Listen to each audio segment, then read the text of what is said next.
बिहार सरकार के सूचना एवं प्रौद्योगिकी मंत्री इसराइल मंसूरी, सोनपुर विधायक रामानुज प्रसाद का जिला 20 सूत्री सदस्य व व्यवसायिक प्रकोष्ठ जिला अध्यक्ष अमित पूर्वे, युवा राजद प्रखंड अध्यक्ष रेहान नाजिम तथा छात्र राजद प्रदेश सचिव बजरंग बिहारी द्वारा फूलमाला पहनाकर जोरदार स्वागत किया गया।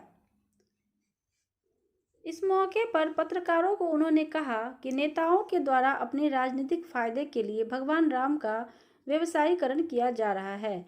आज बिहार में महागठबंधन की सरकार विकास की जो आवाम लिख रही है, चर्चा संपूर्ण भारत में हो रही है। युवाओं को सरकारी नौकरी और बेरोजगार को रोजगार मिल रही है।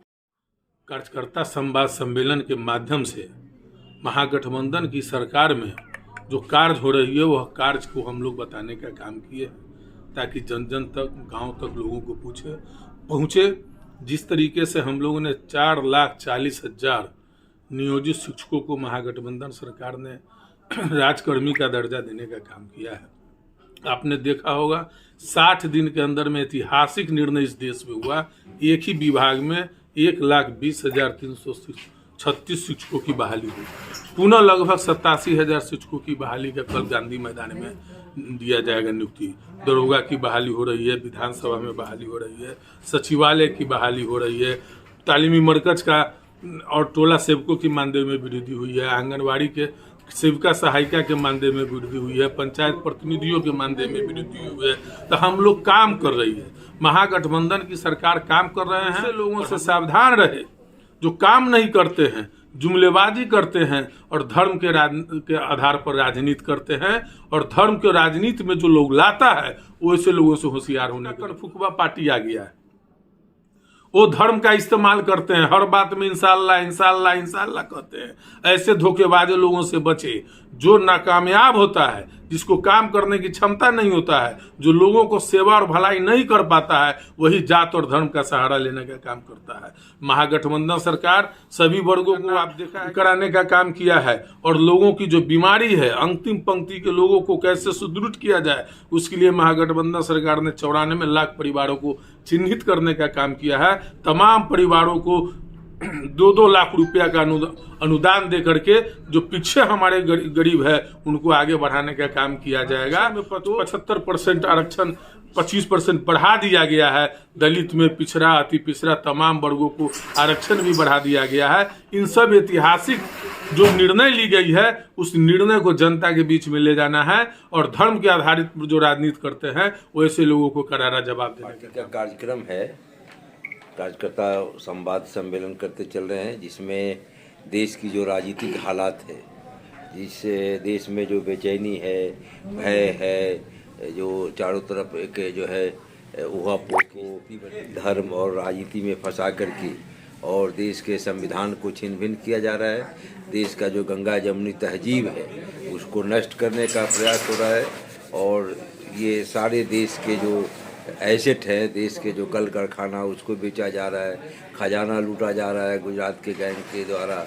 सारी चीज़ को जो है ये करके आसमान पताल वो सारी चीज़ों को जो है सो कौड़ी के भाव अपने जो उनके कैपिटल जो पेरेंट्स हैं यानी उनके जो पूंजीपति मित्र हैं उसको सब के सब दे दिया जा रहा है। 2 व्यक्ति बेच रहा है, 2 व्यक्ति खरीद रहा है, सब गुजरात का और सारे जगह के जो कंसर्न हैं आप देखेंगे सबको उठा करके गुजरात ले जाया जा रहा है। इस साजिश के खिलाफ पार्टी और हमारे गठबंधन की ओर से बहुत सारे कार्यक्रम चल रहे हैं, लेकिन हमारी राष्ट्रीय जनता दल और हमारे नेता का ये प्रयास है लालू प्रसाद जी का, तेजस्वी जी का, कि हम लोग इस बात को आम जन तक पहुंचाएं। देश के लोग को सतर्क होना पड़ेगा, लेकिन बिहार के लोग जो हमारा बिहार लैंडलॉक जो है, लैंडलॉक स्टेट हम लोग पहले ही से बहुत तरह की गरीबी और मार झेलते हैं, बाढ़ और सुखाड़ झेलते हैं। तो आज हमारे जो हिस्से मारे जा रहे हैं, सब लूटा जा रहा है, सब गुजरात की गैंग के द्वारा।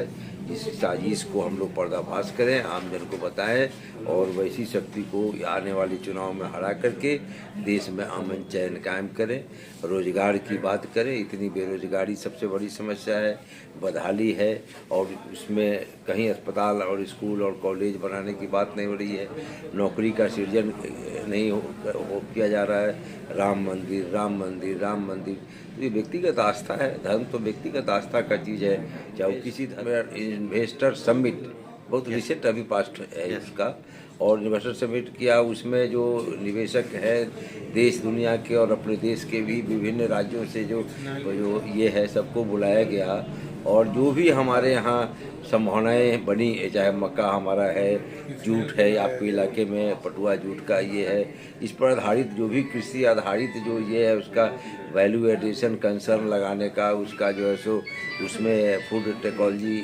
के और फूड पार्क बनाने का सब ये सरकार के प्रयास में ये है। लेकिन सब कुछ के बावजूद जो हमारे लिए अभिशाप और सुखाड़, आप कोसी इलाके के लोग हैं, आप नदियों से जो ये है त्रस्त है, तो इसमें भारत सरकार की जो दुरंगी नीति रही है राज्यों के प्रति, हम लोग जो मांग कर रहे हैं विशेष राज्य का दर्जा का, कि हमारे यहाँ जो इन्वेस्टर्स आए, चाहे वो ग्लूकोज फैक्ट्री लगाने आए, फूड प्रोसेसिंग में आए, या कोई बड़ा कंसर्न लेके आए, अगर हम विशेष राज्य के दर्जा प्राप्त कर लेंगे, हमको दे दिया जाता, तो उनको टैक्स में हम रिबेट देते, उनको हम जीरो इन्वेस्टमेंट पे जो है सो उनको बिहार सरकार उनको यहाँ काम का ये देती, और साथ साथ साहब उसके लिए हमको वातावरण देना पड़ेगा।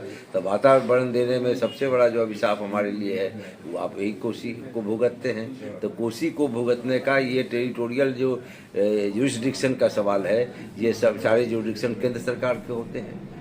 भारत सरकार की दुरंगी और दोगली नीति के कारण आज तक बिहार सफर कर रहा है। धन्यवाद सर।